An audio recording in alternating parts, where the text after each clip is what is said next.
Hello, and it's time for another edition of Raising Financially Fit Families with Joline Godfrey podcast. I'm your podcast producer, RJ Malik. And Joline, as always, great to see you. And I see you have a guest and he's ready to go. So why don't you tell us what you're going to be talking about on this podcast and introduce your guest?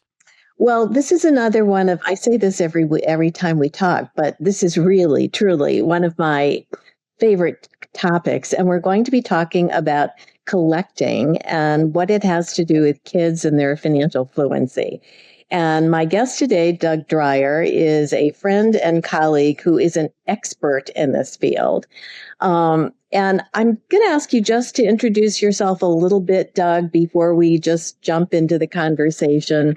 RJ, Doug has an esteemed background, and he's involved with the Smithsonian as well as his own collections and museums. So, Doug, tell us a little bit about your life and why collections is something you understand intimately.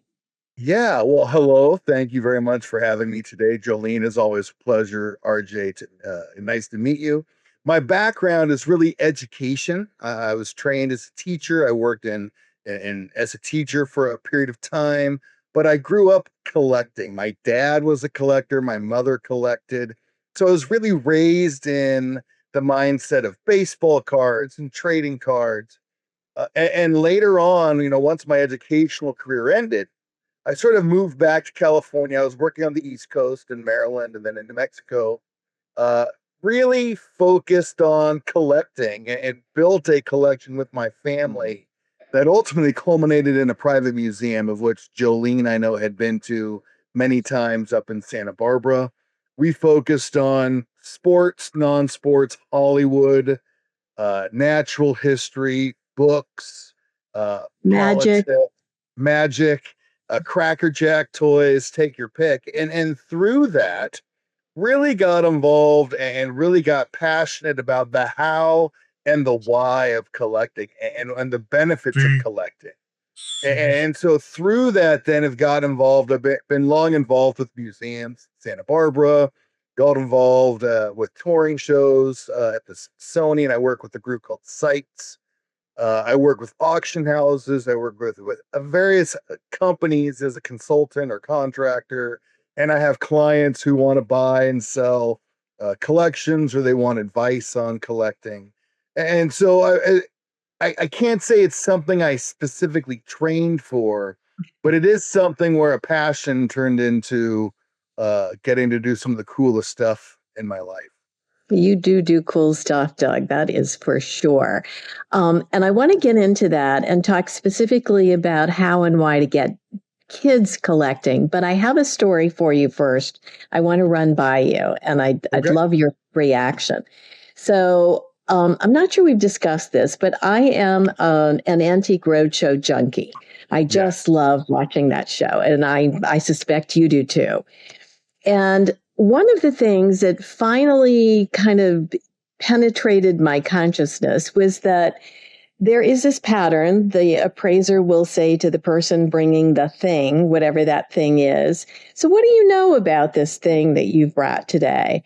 And often, if the person has the story, it's a very interesting story, but often the response will be, "Well, I don't know. It's just my grandmother always had it. My dad always, it was just sitting around the house, and I'm here to learn a little bit about it." It makes me crazy because the loss of that story is the loss of what's really important about whatever that thing is. Will you talk a little bit about your response to that and how we get people to tell the story of their things? Yeah, I mean, the story is really important. And when it comes to collecting, I mean, we are collecting because of a reason. We are connecting to, whether it be a moment, a time, a place, a group, a thing, a memory, a family member, whatever. And so the things that we collect are powerful because they have some sort of emotional connection to it.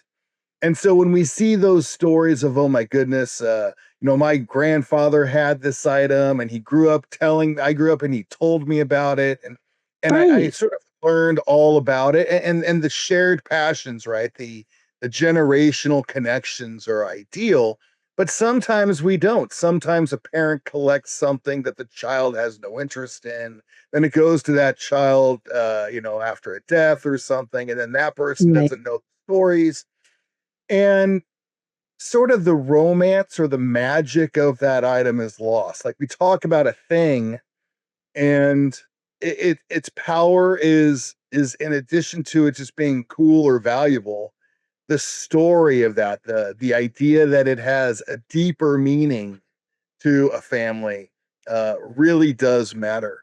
And sometimes the deeper meaning is worth more than the actual item itself.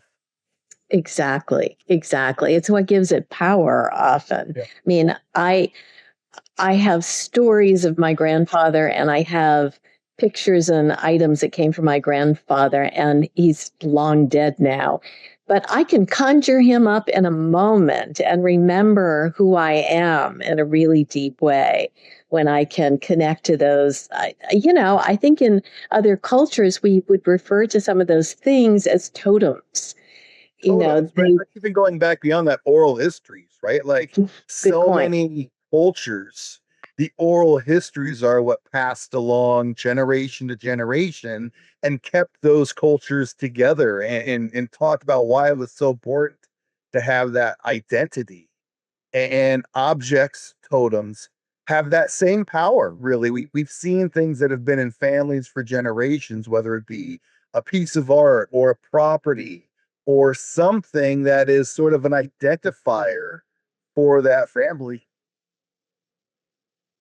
Yeah, no, it's so important. Well, having established we both understand kind of the invisible power of collecting and the connection to stories. As both an educator and a dad and a son, really, you have three roles here at least. Will you talk a little bit about for a parent or a grandparent or anybody listening today who thinks, well, I'd like to do something, but I don't even know where to start. How do you encourage grown-ups to get started with kids around this whole business of collecting? I mean, obviously, the first step is to find something that is a shared interest. Whether, like, for me, my dad and I, we loved baseball cards. And the memories I have of my dad and I going to a baseball card shop, buying a box, coming back to the house, splitting up the packs on a table and opening them and talking about the players. Those things are some of the most fond memories of my life, and have really guided how I've lived my life the last 30 years or so. But it really does come down to, maybe there's a book that they both really enjoy, or maybe there is a park they really enjoy and they could start learning about national parks or history, whether it be something, maybe Civil War, maybe it's artwork, maybe it's something that the parent has that the kid has shown an interest in, or something the kid has shown an interest in that the parents can then follow along. Generational collecting, intergenerational family collecting, it's not as common as I think we would hope. Yeah, And that can be a long-term problem in terms of how collections are divested and so forth. But it really just comes down to being open and going, hey, my kid likes Pokemon. I don't understand Pokemon at all, but am I willing to give it a shot? So if he opens up a pack of cards, he or she opens a pack of cards, I can go through and go, oh, wow, you got that. I read that's a really cool thing. Even that little effort can really spur a lifetime of collecting. And I know you and I have talked so often about the value of collecting, not even financially, but the educational part of it, the right. social part of it, the organizational part of it. It is such an important tool that people can use for life lessons. It's true. You did say something else though that I want to make sure we don't miss, and that is the being open to. And I was at the US Post Office not too long ago and noticed they have a plate of stamps on Dungeons and Dragons. Mm-hmm. And I think about how many families I've heard are just mystified or even troubled in some instances by their kids' interest in Dungeons and Dragons. And I thought, what a great entry point for having a way to even talk about Dungeons and Dragons with your kid and get something started. Yeah, I mean, when we think about Dungeons and Dragons, it's 30-ish years old, and it really revolutionized what we Yep. call role playing. But it was originally very social. You got together with a group of your friends, you created your character, and you went on these adventures that were sometimes years in the making. And it has permeated pop culture. And I think much like the generations in the 50s and 60s that thought rock and roll was the devil's music, or Harry Potter was, satanic in concept.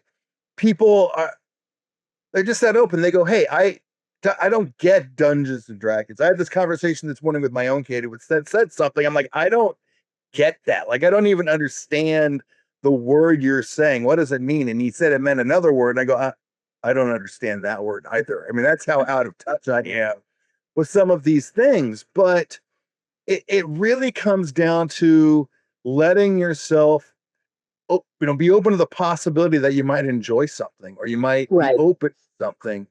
And we've seen how if you're not, then there's no point, right? If you're right, not open to right. something, then the Well, kids get to see that, your children will see that and go, well, they don't share that, so I'm not going to talk to them about right, right. And they close down.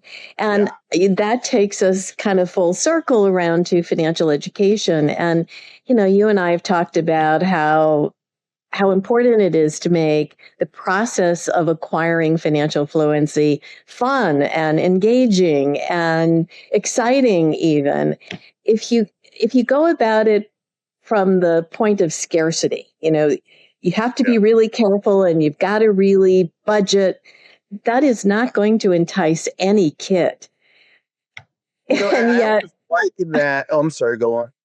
no, I was just going to say, it seems to me collecting is one of the ways to introduce this business of financial fluency.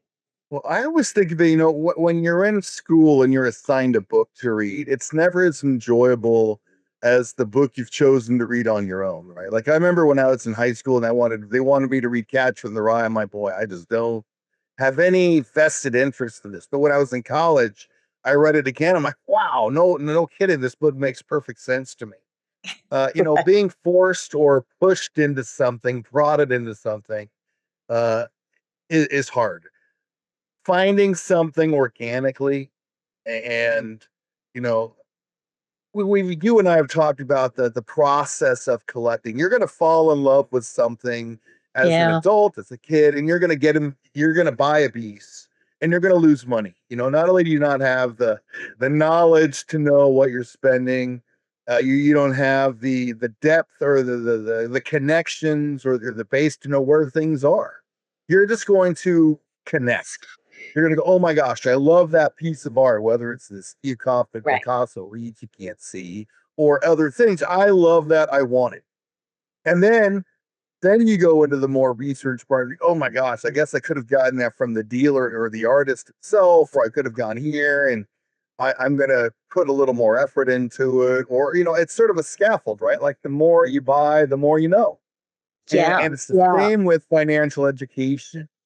The more you do it, and the more you practice it, the better you get. Yeah. And it's same in collecting. It is important to know that collecting is personal and passionate, and Yes. sometimes financial literacy goes out the window, right? If you've been building Exactly. a set of 42 things and you got 41 and you to finally find that 42nd, your brain's going to go, man, I need it. And I know over the years with my dad, we always had what we called triage in an auction catalog. What do we need? Emotionally, we need that to complete a set, or it's going to be a variant back kind of piece. What should we have? And then what do we not, what's not our interest in? And that was an important thing for us to identify. Hey, look, we Yeah. need that final card in the set. We understand it's rare, so that means more people need it probably the most, and therefore the demand is going to go up. Therefore, the cost is going to go up. I'm looking at an auction. I know if I bid X amount, there's also 20% in fees, so it's X plus 20%. There's a whole knowledge base you learn through collecting, and Yeah. you learn how to manage that. If I have X amount of dollars, what can I do? If what I want is X plus 20 and I have Z is the total amount, then I have remaining. I mean, you can get into the math of it all, but it really, when you're doing it like that, it makes it pretty fun. Like, oh my gosh, like I want to buy that first edition Harry Potter and the Philosopher's Stone. Exactly. Now I want to learn, It's hey, what is the average price of it? If it's in great condition, what am I going to spend? If it's in right. very fine condition, what am I going to spend? Who do I Yeah. want to talk to? Do I want to go to an auction house and pay market value? Do I want to go to a book dealer who might find it and build a relationship so in the future they're finding something for me? Or do I go to a retail bookshop and try to find one there and pay it? Those things are learned behaviors. Right. And when your parents collect, you sort of see how that goes. Yes. Well, and it's such a great way to develop your skills around due diligence.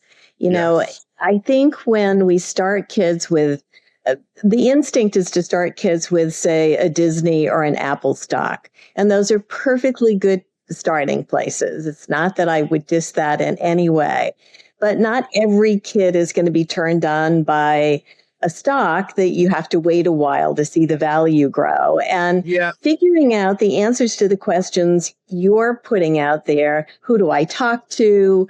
What's the difference between A and B? All of those questions are developing critical thinking and executive functioning. Yeah. And I think there's nothing better than a cool collection. But I'm interested in also, what are some of the coolest, sort of zaniest collections you've seen? Wow. I've known people who, I collect pens from hotels. You know, you go into a hotel, you check in on the desk, there's a little pad of paper and a hotel pen. I don't know why I do. I'm a pen guy. I like Mont Blanc, Parker's, and Oscarsons, but these free little pens, are there. And I put them in my backpack. And over the years, you just go, oh my gosh, and the right ones can evoke a memory. I just was in the East Coast with my son doing college visits, and we stopped in Gettysburg and stayed at the Hotel Gettysburg. And they had a gorgeous pen that said Hotel Gettysburg. Now, as opposed to the Hyatt, it just says Hyatt. The Right. Hotel Gettysburg is a singular pen from a specific time and place. And I can now look at that and go, oh, yeah, I remember being there and getting the tour and being there on July 3rd, the anniversary of Pickett's Charge. And it evokes those memories with my family. So, um, I know a guy that used to collect vomit bags from airlines. That's And great.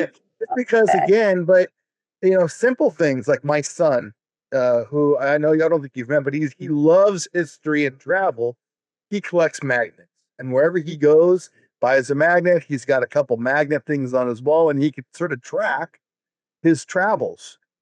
Um, and little things like that. They're the basic collections of Pokemon cards and books, but Sure. even within there, you can go obscure pulp fiction, pulp novels from the 1930s and 40s. You could buy, uh, very specific works of art that only show the aurora borealis. You can Right. collect baseball cards of guys that are born the same year as you, or a set of cards. I mean, the thing about collecting is that there's no one way. There's no Right. right way. It can be whatever you want it to be. You might say, I only collect cars that are custom painted by a gentleman in Los Angeles. Okay, that's fine. Yep. There's nothing wrong with that. Collecting is very personal, It's very and personal. It It's also really explodes the imagination, it seems to me, because even as I listen to you, I must tell you, I'm sitting here thinking about the hotels I've stayed in all of my life. Darn, I wish I'd been collecting those hotel pens, damn it. Uh, easy, free, with the payment of a hotel room. But right, things like right. that, little things like that, matchbooks used to be very collectible, right? You would travel and you would go and find, matchbooks or things Right. given away. You used to go to gas stations. I grew up in Los Angeles, 76. They give out baseball cards a couple times a year, the little, 76 balls. If you remember, these go on top of the antenna. They had different ones every year. Yep. Things like Yep. that. Uh, are easy, and you can never argue with nostalgia as a reason for collecting. As a generation gets older, say I'm in my 50s now, you know, we thirst when we get expendable cash, we've sort of got comfortable. We're looking for the things that gave us joy back then When to we were give us kids. joy again now. And so the Yeah. power of nostalgia is very strong.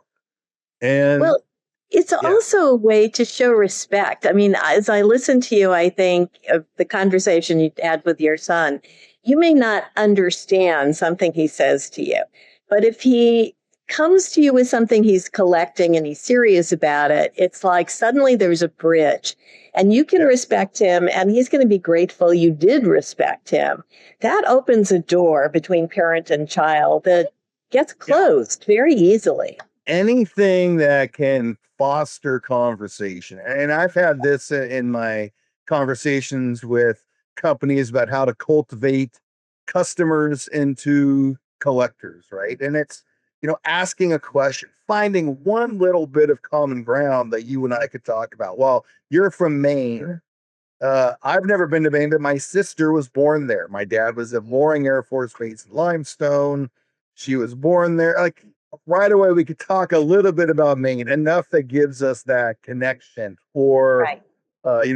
you lived in Ojai, and I'd been to Ojai because it was near my home in Santa Barbara. Or we had a mutual friend, which we have many mutual friends. But Yeah. any little thing that can start that conversation makes everything else a lot easier. And that's definitely true among, family members, right? And so when you've got families that collect, my youngest son, my older son collects history and magnets, my youngest son, football cards, like day in, Right. day out, he's a football guy. That's an easy conversation to have. Right. Um, my older son loves history, of which I do too. My daughter is more into theater and dance, which is great. I know nothing about dance. Theater, I Right. know a bit more, but there's at least something that we can talk about. She likes pop culture. We talk about, animation, and we talk those things. Just that little bridge there. One thing that says, "Hey, we do have one thing in common." Then Yeah. then there's that opens up the possibility that we have a lot more in common that we could talk. You remind me of one of the more poignant conversations I had with a dad, and this was quite a long time ago. But he came up to me after one of my talks at somewhere in America, and he said, the problem is my kid isn't interested in anything but comic books, and so I don't know how to get him started." Mhm. And I said, comic books are one of the best things in the world to use Abs- as the connection. Think about the famous people who have illustrated comic books, Yep. the cost of them, the different things, nation to nation. I just thought, oh Yeah. my God, what a great vehicle. And Comic yet books I are think astounding. we don't do a good enough job coaching parents, I No. think, to recognize their kids' interest and build on it. Yeah, I mean, a comic book is a thing that you don't really know it has value until later, right? So if you give Right, someone a comic book, and you gave them Spider-Man #1 back then, you're like, I don't get it. Now that book in mint condition sells for hundreds of thousands of dollars. You don't right, know, right. but comic books are so great. One, as you said, I mean, there's incredible artists, and I know some of my favorite are, Walt Simonson and Ron Lim and Jim Lee, and incredible Yeah, guys. that you can actually go to shows and meet and talk to and get original art and commissions from. So that broadens it from a book to original art, right? So you've got that bridge. The stories told in comic books can be very relevant as well. I mean, there's, you know, stories about social issues mirroring the day. You've got Professor X and Magneto mirroring, Martin Luther King. And so you've got these racial dynamics and social dynamics. The stories are relevant.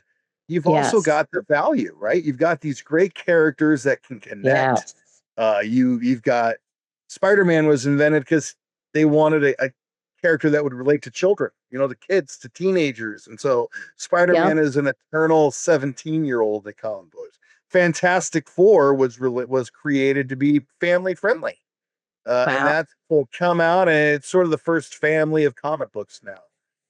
It's They an really do amazing. reach, but the value is absurd. The original art value, the book value. Uh, you say only comic books. Well, yeah, they're also $1 million investments in some cases. Not all of them, Exactly. but some Exactly. are worth incredible amounts of money. Yeah, yes, and it happens over time.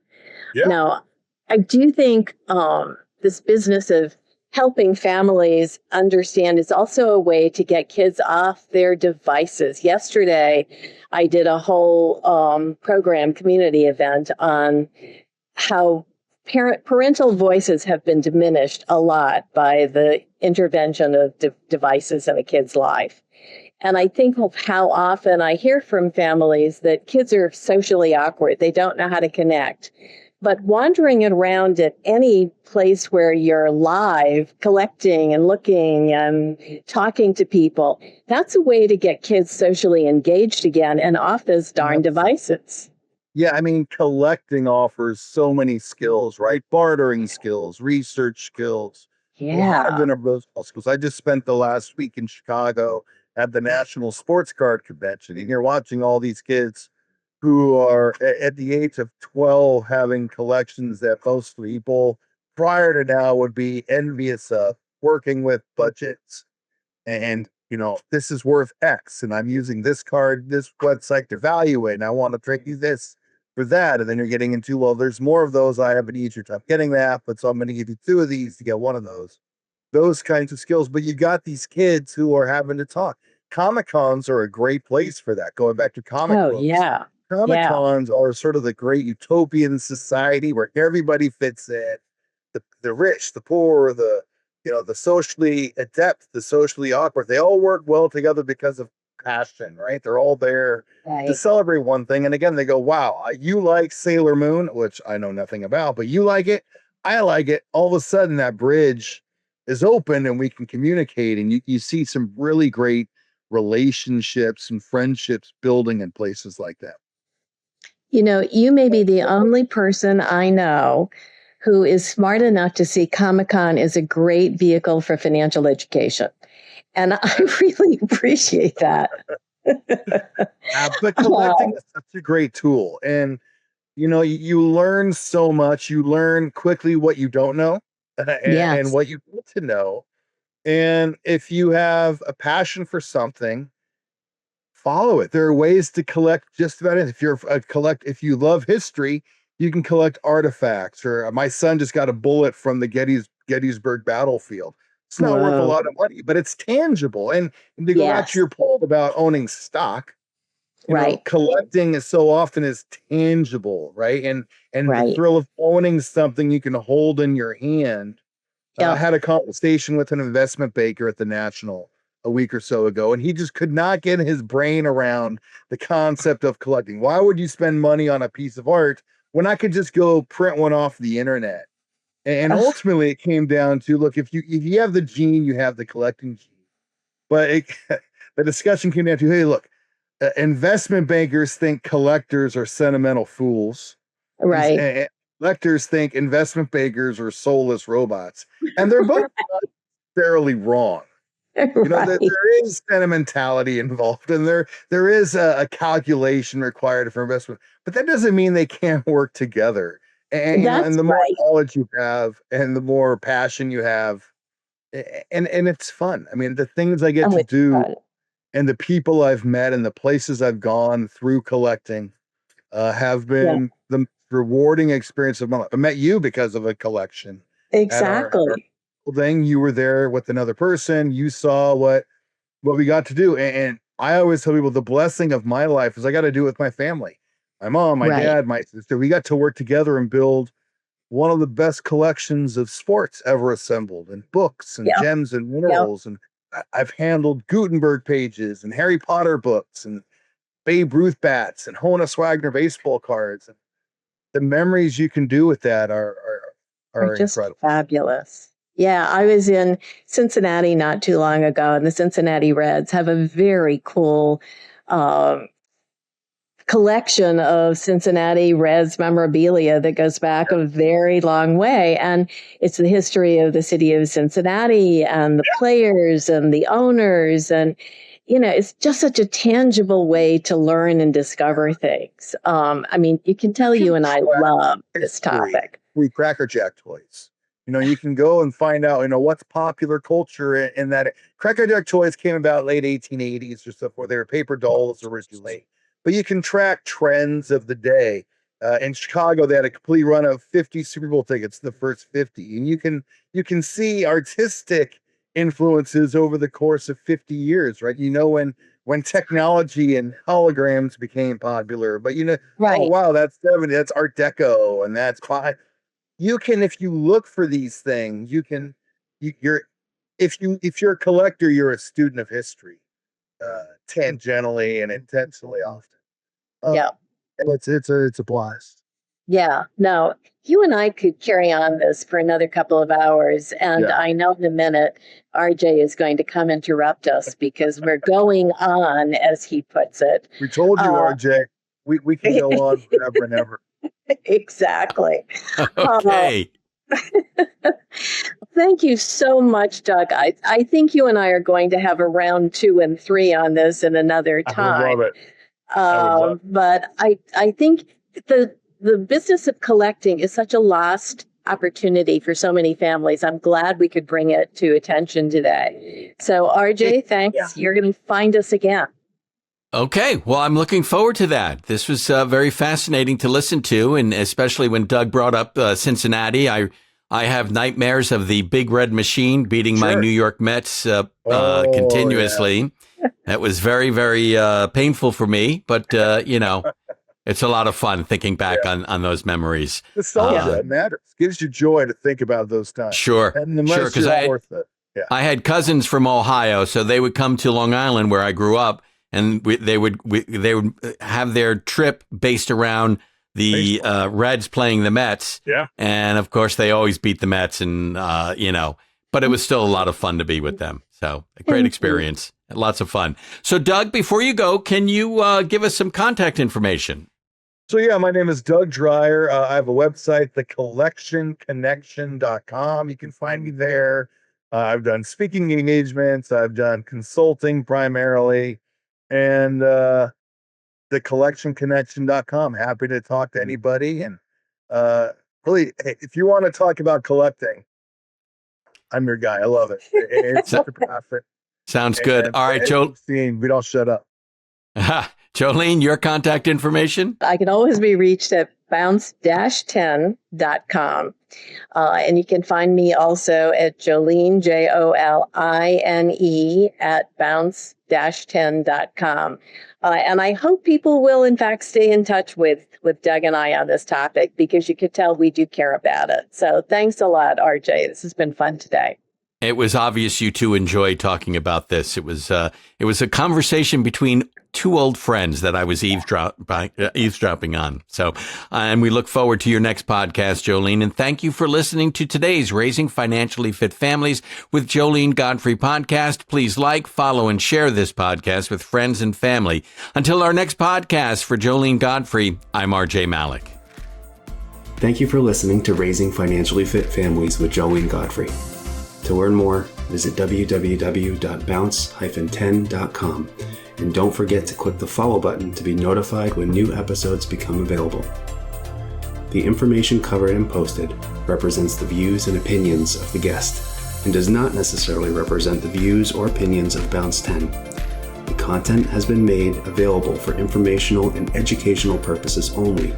The content is not intended to be a substitute for professional therapeutic advice. Always seek the advice of your financial advisor or qualified therapeutic providers with any questions you have regarding investments or therapy.